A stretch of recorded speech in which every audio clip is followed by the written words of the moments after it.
HSC পরীক্ষার্থীবৃন্দ, এই করোনাকালে board পরীক্ষা স্থগিত থাকায় তোমরা অনেকটা চিন্তিত। পরীক্ষা হবে কি হবে না এই চিন্তা তোমাদেরকে পীড়া দিচ্ছে।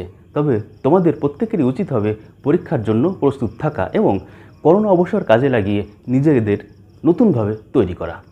যারা এই করোনা অবসরকে অবহেলা করে নিজেকে এখনও পর্যন্ত পরীক্ষার জন্য প্রস্তুত করনি, তাদের জন্য আমার আজকের ক্লাস।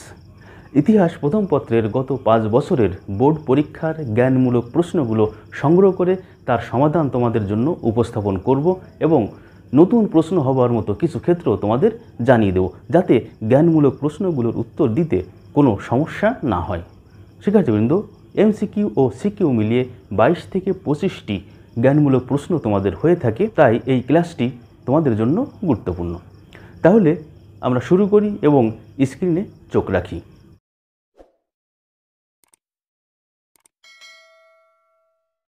শিক্ষার্থীবৃন্দ, এই 100টি প্রশ্নের ভিতর থেকে অধিকাংশ প্রশ্নই বারবার রিপিট হয়েছে, কাজেই প্রশ্নগুলো কিন্তু খুবই গুরুত্বপূর্ণ। তাহলে আমরা প্রশ্নগুলো দেখতে শুরু করি। প্রথম প্রশ্ন, কোন ইউরোপীয় জাতি সর্বপ্রথম ভারতে আগমন করেন? পর্তুগিজ জাতি সর্বপ্রথম ভারতে আগমন করেন। ইউরোপ থেকে ভারতে আসার জলপথ আবিষ্কার করেন কে? ইউরোপ থেকে ভারতে আসার জলপথ আবিষ্কার করেন Vasco da Gama. Vasco da Gama নামে একজন পর্তুগিজ নাবিক। ভাস্কো দা গামা কখন ভারতে আগমন করেন? তিনি 1498 খ্রিস্টাব্দে ভারতবর্ষে আগমন করেন। ভাস্কো দা গামা ভারতের কোন বন্দরে উপস্থিত হয়েছিলেন? ভাস্কো দা গামা ভারতের কালিকট বন্দরে উপস্থিত হয়েছিলেন।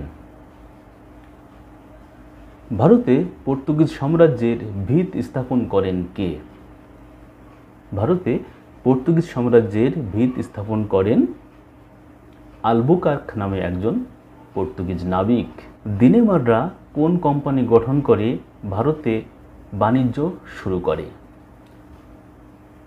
দিনেমাররা ডেনিশ ইস্ট ইন্ডিয়া কোম্পানি গঠন করে ভারতে বাণিজ্য শুরু করে। ইংরেজরা কত সালে ভারতে আগমন করে? ইংরেজরা 1600 খ্রিস্টাব্দের পর ভারতে আসে। কত সালে ফোর্ট উইলিয়াম দুর্গ নির্মাণ করা হয়? 1700 খ্রিস্টাব্দে ফোর্ট উইলিয়াম দুর্গ নির্মাণ করা হয়। হায়দার আলীর রাজধানী কোথায় ছিল? হায়দার আলীর রাজধানী ছিল মহীশূরের শ্রীরঙ্গপট্টম। টিপু সুলতান কোথাকার শাসক ছিলেন? টিপু সুলতান মহীশূরের শাসক ছিলেন। আলীবর্দী খানের প্রকৃত নাম কি? আলীবর্দী খানের প্রকৃত নাম হল মির্জা মুহাম্মদ আলী। মির্জা মুহাম্মদ আলী। সিরাজউদ্দৌলার খালার নাম কি ছিল? সিরাজউদ্দৌলার খালার নাম ছিল ঘোষেটি বেগম। সিরাজউদ্দৌলার খালার নাম ছিল ঘোষেটি বেগম। সিরাজউদ্দৌলা কত খ্রিস্টাব্দে সিংহাসনে আরোহণ করেন? সিরাজউদ্দৌলা 1756 খ্রিস্টাব্দে সিংহাসনে আরোহণ করেন। 1756 খ্রিস্টাব্দে সিংহাসনে আরোহণ করেন। অন্ধকূপ হত্যা কল্পকাহিনী কে রচনা করেন? অন্ধকূপ হত্যা কল্পকাহিনী রচনা করেন ডক্টর হলওয়েল। আলীনগরের সন্ধি কখন সম্পাদিত হয়? আলীনগরের সন্ধি সম্পাদিত হয় 1756 খ্রিস্টাব্দে। কোন নদীর তীরে পলাশী যুদ্ধ সংগঠিত হয়েছিল? পলাশী যুদ্ধ সংগঠিত হয়েছিল ভাগীরথী নদীর তীরে। মীর কাসিম কোথায় রাজধানী স্থাপন করেন? মীর কাসিম বিহারের মুঙ্গেরে রাজধানী স্থাপন করেন। বক্সারের যুদ্ধ কখন সংগঠিত হয়েছিল? বক্সারের যুদ্ধ 22 অক্টোবর 1764 খ্রিস্টাব্দে সংগঠিত হয়েছিল। বক্সারের যুদ্ধে মীর কাসিমকে সামরিক সহযোগিতা করেছিলেন কারা? বক্সারের যুদ্ধে মীর কাসিমকে সামরিক সহযোগিতা করেছিলেন অযোধ্যার নবাব সুজাউদ্দৌলা এবং দিল্লির সম্রাট দ্বিতীয় শাহ আলম। ইংরেজরা কখন বাংলার দিওয়ানি লাভ করে? ইংরেজরা 12 আগস্ট 1765 খ্রিস্টাব্দে দিওয়ানি লাভ করে। দ্বৈত শাসন ব্যবস্থার প্রবর্তক কে? দ্বৈত শাসন ব্যবস্থার প্রবর্তক লর্ড ক্লাইভ। কে দ্বৈত শাসন ব্যবস্থার অবসান ঘটান? দ্বৈত শাসন ব্যবস্থার অবসান ঘটান লর্ড ওয়ারেন হেস্টিংস। ৭৬-এর মন্বন্তর কত সালে সংগঠিত হয়? ৭৬-এর মন্বন্তর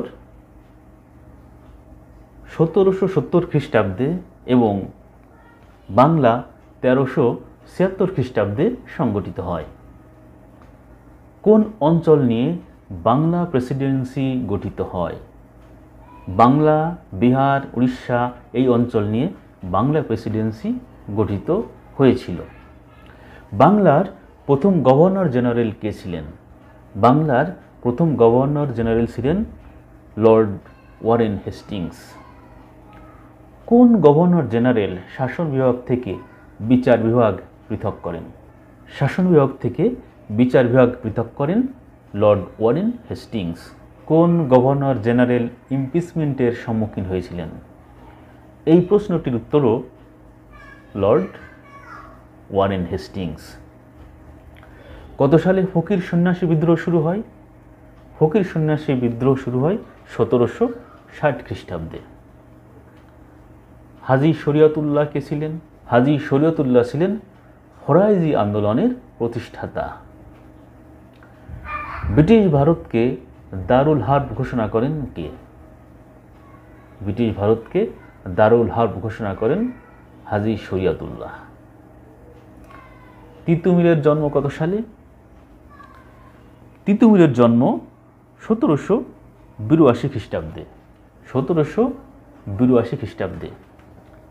বাঁশের কেল্লা নির্মাণ করেন কে? বাঁশের কেল্লা নির্মাণ করেন তিতুমীর। সতীদাহ প্রথা বিলোপ করেন কে? সতীদাহ প্রথা বিলোপ করেন লর্ড উইলিয়াম বেন্টিং। হিন্দু বিধবা বিবাহ আইন প্রবর্তন করেন কে? হিন্দু বিধবা বিবাহ আইন প্রবর্তন করেন লর্ড ডালহৌসি। সত্যবিলোপ নীতি প্রবর্তন করেন কে? সত্যবিলোপ নীতি প্রবর্তন করেন লর্ড ডালহৌসি। দেশি রাজাদের দত্তক পুত্রের সম্পত্তির অধিকার খর্ব করেন কে? এই প্রশ্নটির উত্তরও লর্ড ডালহৌসি। কাকে ভারতের রেলপথের জনক বলা হয়? অথবা ভারতে সর্বপ্রথম রেলপথ প্রবর্তন করেন কে? এই প্রশ্ন দুটির উত্তরও লর্ড ডালহৌসি।